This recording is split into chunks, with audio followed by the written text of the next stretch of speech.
Hello বন্ধুরা, কেমন আছো তোমরা? আজকে আমি এসেছি জার্মানির একটি ফার্মে। এখানে আসলে বেসিক্যালি আমি ফার্ম ট্রেনিং নিতে আসছি। ওদের বিভিন্ন ধরনের প্রযুক্তিগতভাবে নতুন নতুন কিছু উদ্ভাবন আছে এখানে। তো আমি ওদের সাইট থেকে কিছু ইনফরমেশন পেয়েছিলাম, আমি ওদের সাথে কন্ট্যাক্ট করি। তো ওরা আমাকে ইনভাইট করেছে যে ওদের ফার্মিং যে টেকনোলজিটা সেটা সম্পর্কে আমাকে একটু ধারণা দেওয়ার জন্য। তো আমি তোমাদেরকে পুরো ওদের যে প্রসেসটা ফার্মিংয়ের সেটা যতটুকু সম্ভব আর কি, আমি জানি না কতটুকু ভিডিও করা সম্ভব হবে, আমি ততটুকু ভিডিও করে তোমাদের দেখানোর চেষ্টা করবো। সো তোমরা আমার সাথে ঠিক let's dive in.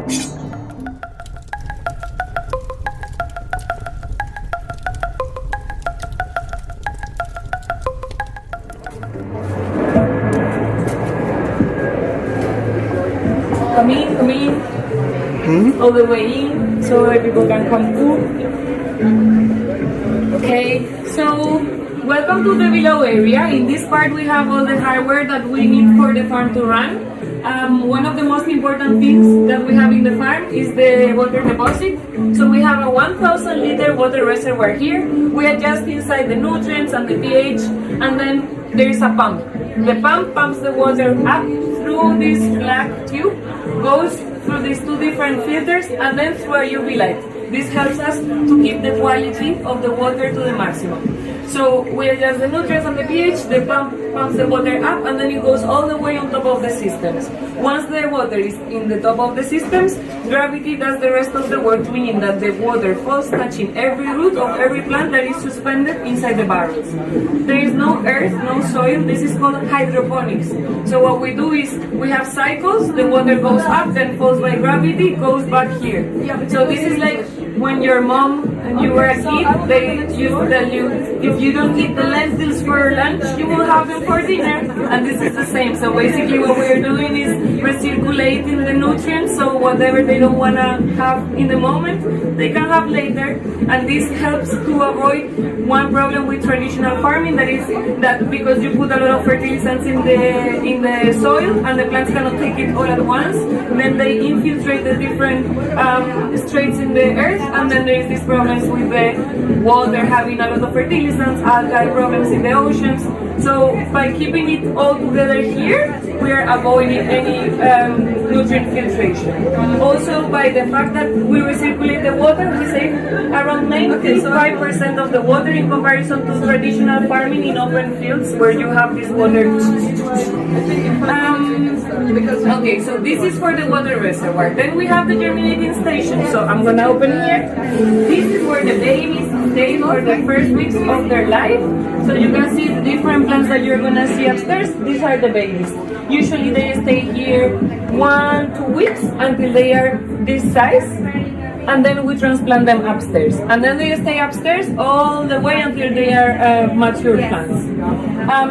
We have different varieties of basil. We also have some dill growing here. We have some edible flowers in the back, and we have microgreens. Microgreens are superfood in the sense that they concentrate bigger nutrients, vitamins and minerals than the grown-up plants. So when you eat microgreens, you are getting more vitamins and minerals than when you are eating the grown-up broccoli, or in this case, peas. Another important thing is that what we're going to see right now upstairs is controlled environment agriculture. We try to keep stable the temperature, the humidity, the light hours, so that the plants can grow all year round. Same plant, same quality, same quantity. So it's like permanent spring in the farm. And you might ask, okay, this can request a lot of energy because we have the AC, we have the humidifier, we have the pump. And the answer is yes, this requires a lot of energy. So usually what we do is we have solar panels next to the farm, and we power the farm with clean energy that we produce. Right now, unfortunately, we just moved in here, so the solar panels are yet to be installed, and the inverter is usually behind Sammy. So in that corner, we have the inverter where the solar panels channel the energy to the rest of the farm. Any questions? Yes. Yes. What is around the It's a connection or something? yes. So these are GFs. I'm gonna show you here. We have the GFs. So this is peat. It's an inert material that is inside here. It's compressed And then what we do is we put it in water, and when we put it in water, it grows to look like this, like a little croquette. And then we put the seed inside, we cover it for like 5 days, then they sprout. As soon as they sprout, we put them under the lights until they are this size. An interesting fact is that seeds have everything the plant needs to grow for the first couple of weeks. So here there is no nutrients, no nothing, just normal water. After 2 weeks, when they are this size, they start needing nutrients, and that's when we bring them upstairs and we give them the nutrients with the water. Thank you. And around is just cellulose, so it's paper kind of material. It's a very strange shape, looks organic, kind of an egg, but what is it?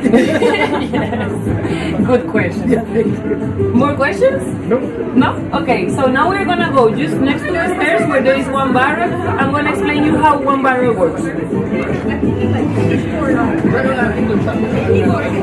3D printed system that we are starting to develop. So it's with biomaterials, and the idea is that we will replace the plastic barrels with our own systems as we scale up. And they can be 3D printed.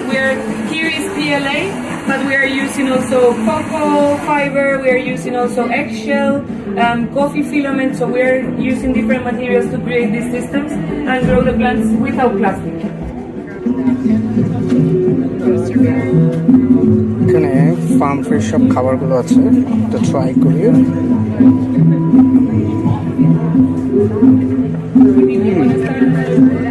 Good. I'm just drinking water. So is it good for you when you are up and you start the low one? Or then... Yeah, it's just...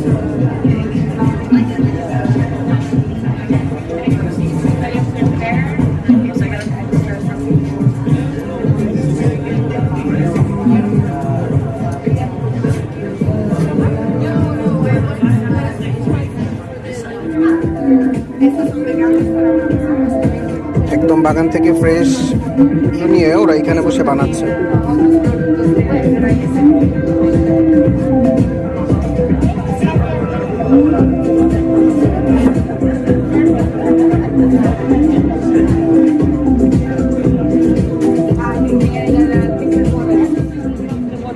And then on top of the barrel. This barrel is a little bit smaller, just for practical reasons. Upstairs they are bigger, they are 2 meters tall. So the water comes, it falls into this platform, and then you can see there is little holes all around the circumference, and that's the little holes where the water drips. So it's like little drops that are gonna be falling, touching every root of every single plant suspended in the barrel. And I encourage you, now we are gonna go upstairs, look through the holes where the plants are. The plants are suspended in this little piece, and you will see the roots growing, because again this is hydroponics, so only water. You will see the roots form attached to the barrel, and the plant comes and grows to the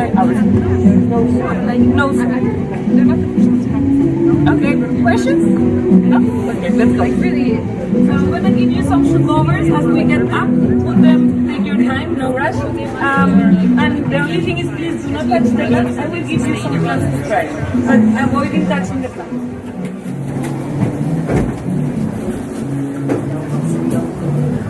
Yes, better.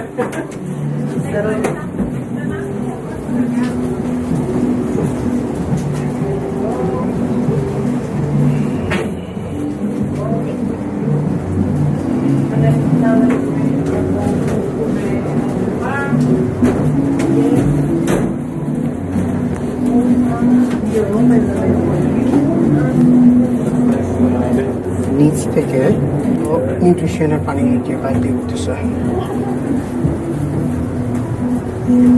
There's something.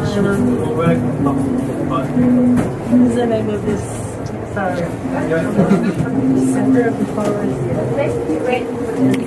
এখানে lighting আছে, Too white. So it's like সেখান থেকে এটা সম্ভবত ওয়াটারের pipe. I'm ready or not. Confusing, নিচে একটা আছে, উপরে একটা So আছে। as you can see, we have different varieties of basil growing. You might ask yourself, why basil? If your mission is to feed the world, well, we are not going to feed the world with just basil, right? And that's a very good point.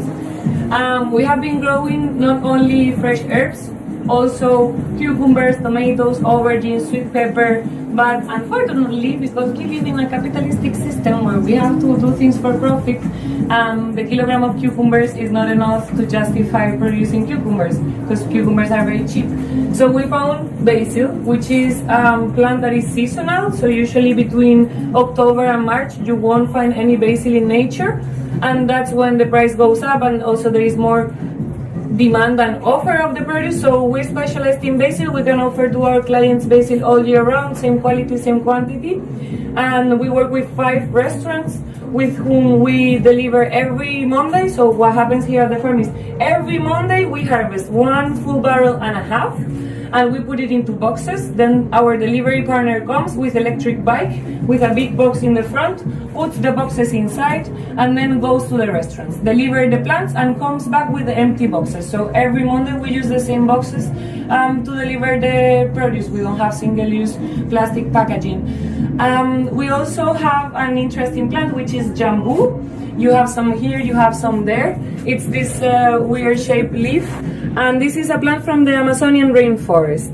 And this plant, it's a natural analgesic that will make your mouth go numb. Anyone want to try? Yeah. Okay, so here you go. It has a funny flavor. You can just eat it. It will make your tongue tickling. There you go. We can actually eat it. Yeah, you just eat it. It's mash it. You need to mash it to get the taste. Thank you. There you go. I give you one too. Here you go. Thank you. And I give you one too. Sammy, you wanna try? What's the name again? It's jambu. Jambu. So this really is a special plant that we grow only for a Brazilian restaurant that we work with. And every month we do one harvest for them, and then they transform it into pesto. They also do it with cachaça, which is strong alcohol. Do they make caipirinhas with this? Maybe. Yes, they do. Yeah, I see it. Yeah, I know. And then we also have some edible flowers that we're The color of yellow to white when they're pollinated. Oh, that's a perfect question for my colleague. Sorry, no, because I For found my out this. agronomist colleague. Yes, I think so. Sorry, I No worries, no problem. And they taste a little bit sweet. You want to try one? Yes. Try everything. What type is that? You can try. It's a little bit sweet flavor. Okay, so we have automatized almost everything in the farm to be able to control it from our phone. So right now I'm just gonna open the app, and usually we have times for the LEDs to turn on, but by just clicking one button we can already turn the lights on. And then the plants will have some supplementary LED light whenever it's very cloudy or whenever it's winter time, and then it's less sunlight hour per day. This is for UV, right? For the UV. For the yes, so these are a high spectrum, and they are also dimmable, and they have all the light that the plant needs for growing in their best. In this small space, it's 18 square meters. We have almost 900 plants growing every 45 to 55 days. So every 45 to 55 days, we will say there's a full harvest of 900 plants. Of course, we just do it in a weekly basis because it will be just too difficult to manage 900 plants at once. We do more like 200, 250 plants every week for the different restaurants. Questions? Not too hard question. No. Okay, give me a hard question. No, that was no. So is that and you do a rotation with the plants? There is no one moment that you're completely empty. No, exactly. Yeah, so Every try week to- we Yeah. harvest 1.5, and then we transplant 1.5, and then by the time we finish harvesting, You this have plant another will, one this ready. one will Yeah, be ready. yeah. Exactly. So Yeah. we have a constant production. That's perfect. Does it happen also in nature that they grow so big? Or No, this is the variety. So here you have 4 different varieties of basil. You have Genovese, which is the traditional one that you will use for pesto. You have this one that is Greek basil. It has very little leaves. It has stronger flavor than the Genovese ones. Then we have gigantic Napolitano. So this is gigantic version, and it's just because it's the gigantic that is so big. Usually you won't have such a big leaf. And then we have some red basil that we are using for some cocktails today, so there is not so much, but we also grow it as well. Yeah. Okay. Questions. What's the gigantic basil used for? What do we use it for? We just give it to the restaurants. They use it. Usually they do pesto, but they also use it for pizzas, for pasta. From the 5 restaurants we work with, all of the 4 are Italian. So they have a lot of use for pesto. Italians do that. And what we are gonna do is little by little, you can take some pictures, you can take your time, but little by little we are gonna head out. On our way out, we are gonna put the little things back in the bucket so we can sit for the next visit. And we are gonna close the door, not all the way, but almost.